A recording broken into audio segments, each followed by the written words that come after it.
And here's a size comparison with the Frisker's X10 axe compared to the DJH Dorset Woodland Parang.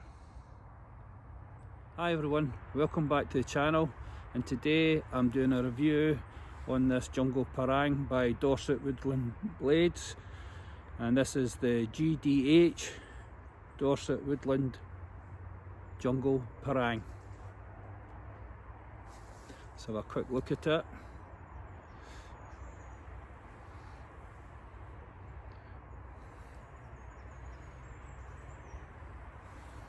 There we go.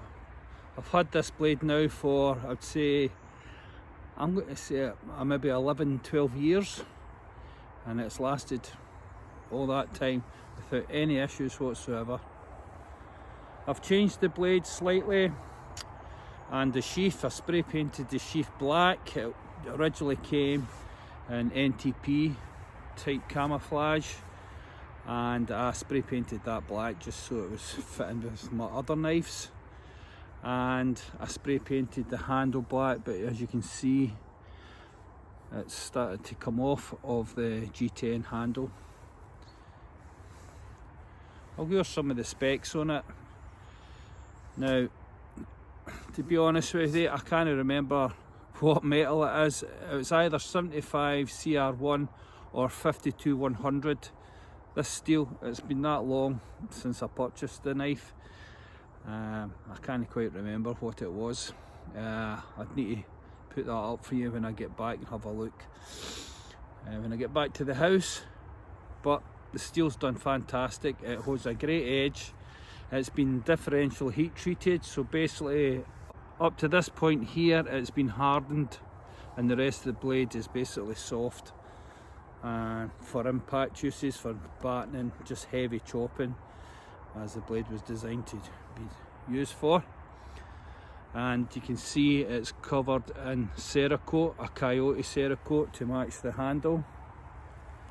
Now look at the handle, let you see how thick it is. I've actually contoured this handle. It was far too thick when I got it, and you can see it's got 2mm Kydex liners in there to thicken the handle up. It's got a good bird's beak grip here at the end. Some people have heard them complaining, saying the handle's too big. I don't think so at all. It's up here for chopping and using the neck for doing any chopping with food prep, and for the heavy chopping getting back into the local grip here. It's done very well, this bird's beak, so I disagree with them saying that the handle's too large. It is a bit thick, and as I say, I've shaped it, as you can see, to fit my hand. And that's about the only thing I've done. Oh, tell a lie.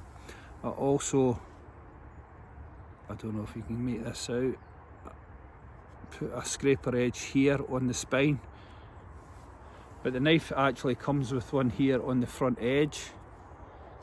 This edge here is designed for scraping your ferro rods, or scraping anything that you need, bark, sinew off the hide. So they put that onto the knife. Don't know if this is going to show up. I've never really used it, to be honest. I've just always used this area here for scraping my fire steel, just along like that. And here's the sheath. A really good sheath, high quality Kydex, lots of attachment points to it. And as I say, it originally came in NTP camouflage, but I spray painted it black and put my orange tab on it. It's got a lovely shape, we sculpted it out. Really like it. It drains out really quick as well, and there's still, after all these years, a really positive clip up into the sheath, and it's still very secure after all these years. So he's done a great job there, Duncan from Dorset Woodland Blades, who made it, Duncan Chandler. And I found out, was it last year, that he's no longer in business, which is a shame, because he was a really good knife maker, and I really did like all his knives that he'd done. I got, at the same time as I got this, I got the neck knife to go along with it for my survival tin. And if you look back in my videos, you'll see the Dorset Woodland neck knife. I've done a review on that many years ago. There you go, there's the sheath, really good. Some specs on the blade then. It's 4.5mm thick. I'm going to go with 75 CR1 steel, and it's approximately 18 inches in length from the tip here to the handle, and approximately 2.5 inches wide here. It has a cutting edge. You can see it stops here, and from here, and I'll say that's approximately 8 inches in length. And it's a high, flat, convex edge. I've kept the original edge on this with a scraper front here. The handle is G10 with two black 2mm Kydex liners in it, and it's stippled, and you can see I've got some hockey tape on it. It's been covered in Coyote Cerakote to match the handle, and it's differentially heat treated. So for the tip here to this point here, up say approximately about 1 inch, has been hardened, and the rest of the blade is soft.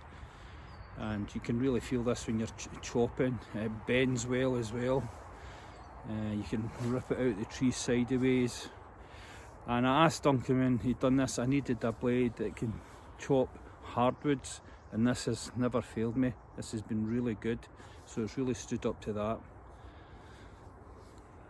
There we go.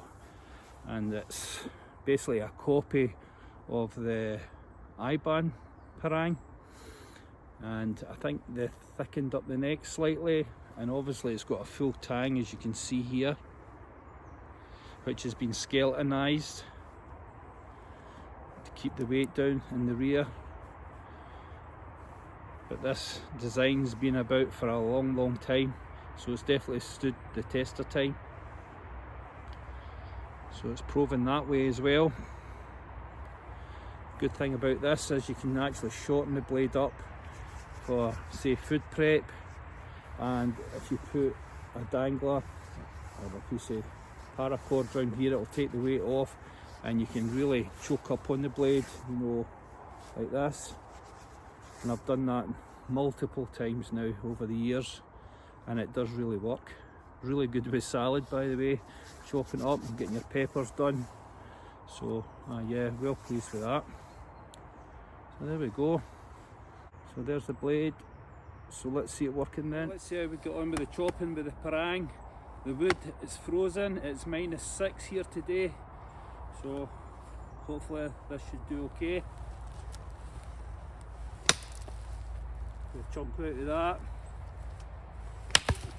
There we go. Nice. Right, the wood's starting to get a bit thicker now.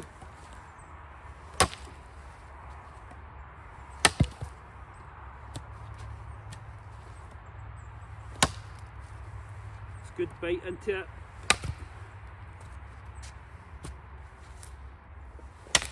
Oh, look at that. Some chop there.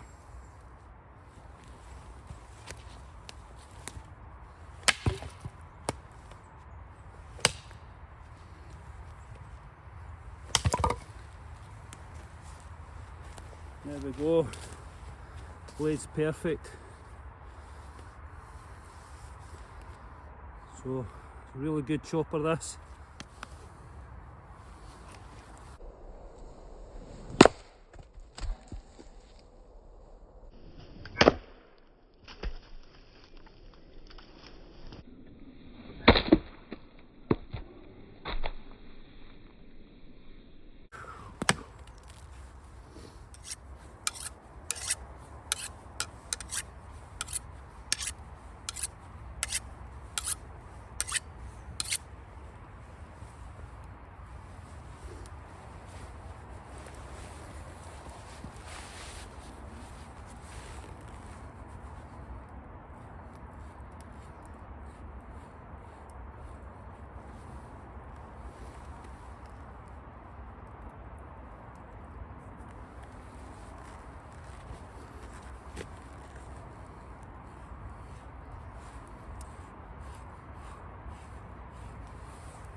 Right, there we go, that's the weekend finish for me, and I'm going to start heading home now and clear up. So just to give you a kind of summary about this knife, unfortunately, as far as I'm led to believe, it's no longer made, which is a pity because it's a really good parang. Quite expensive at the time. I think it was originally £400, and Duncan gave me a £50 discount because I was a serving member at the time, and which I really appreciated. It's been worth the money for me because I went through loads of parangs and I wasted a lot of them, and none of them were up to the standard until basically I come across this blade, and here I am 12 years later, so I've got my money's worth from it. A really good blade. It stood the test of time, not only just with me but with the Amazonian Indians using it. It's still here and the design's still getting used. Really good. I could highly recommend it. If you can get one of these on the second hand market, you won't be disappointed with it. Really good. You're probably going to need to shape the handle right enough just like I did. I'm happy with the ergonomics now, fits me perfect, and with gloves on, it's another good thing. And I just showed you there how easy it is to sharpen and get an edge back on it, and it seems to hold an edge as well. Great chopper, you can batten with it. Split wood as well, does really good that way. Great camp knife, really good. So as I say, that's me for the weekend then, and I will catch you all later in my next video. Thanks again for coming along to the channel, and I really do appreciate your support. So please like, share and subscribe, and Happy New Year to everybody out there, and have a safe new year, and hope this is going to be a good one for you. Catch you all later. Cheers.